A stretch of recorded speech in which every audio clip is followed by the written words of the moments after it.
आज की वीडियो में हम आपको ऐसी ही 7 चीज़ें बताएंगे जिनके खाने की वजह से बच्चों की जहनी नशोनुमा बढ़ेगी, उनका जहन तेज होगा। सबसे पहली चीज़ है अंडा। अंडा एक मुकम्मल ग़िज़ा है जो बच्चों की जहनी नशोनुमा के लिए बेहद ज़रूरी है। दूसरी ग़िज़ा है दही। दही एक अहम और मुकम्मल ग़िज़ा है।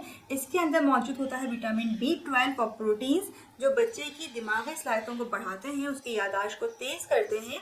नाज़रीन, तीसरी चीज़ है मल्टीग्रेन ब्रेड।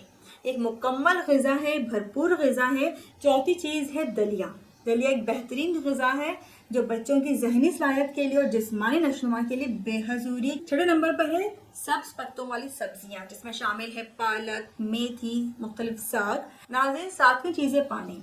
पानी की कमी बच्चे के जिस्म के अंदर बिल्कुल भी नहीं होनी चाहिए, क्योंकि पानी की कमी की वजह से न्यूरॉन्स का राब्ता सुस्त हो जाता है, जिसकी वजह से बच्चा चीज़ें भूलने लगता है।